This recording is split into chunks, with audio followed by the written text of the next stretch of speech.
Hey guys, I wanted to quickly show you a way that you can fight against an enemy in the reverse slope. If you watched my last video, you probably saw me fire a sabot round into the dirt, even though the gunner's primary sight suggested that I had a clear line of sight to my target. So to start with, imagine that you're conducting a movement to contact, you're maneuvering your tank, commander's standing out of the hatch, you're scanning the terrain, and in general you're doing everything that you're supposed to be doing. So you're going up to the crest of the hill here at a slow rate of march, and really at this point you're looking to see if you can identify any sort of enemy vehicles on the other side, which in this case we can clearly see an enemy tank. So being the aggressive tank leader that we are, go ahead and hop in our gunner's primary sight, focus on the enemy's tank, and move forward until it appears that we have a good line of sight onto the tank itself. So go ahead and laze, it's at close range, fire, and of course we'll naturally destroy the tank, right?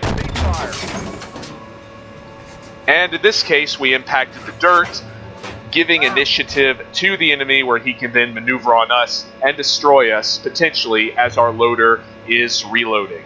That's a worst case scenario. Best case scenario, the enemy now knows where we are and we've lost the element of surprise.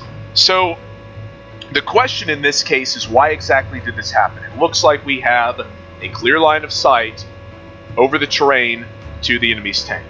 And the answer is pretty simple. I'll go ahead and go to the external view to show you. Identified. So the gunner's primary sight is located basically there. That's the assembly itself, or the doghouse as it's commonly called. Now, as you can tell, the doghouse is located significantly above the bore of the tank. So it has a large deviation in the height over bore. So normally this isn't as big of an issue at long ranges. However, at extremely close ranges, parallax is going to cause a massive shift between your point of aim and your point of impact based on this distance. So the question is, in a situation like this, how exactly do we compensate? And the answer is using the gunner's auxiliary sight. Now the auxiliary sight is located there to the right of the barrel relative to the gunner and where he is seated.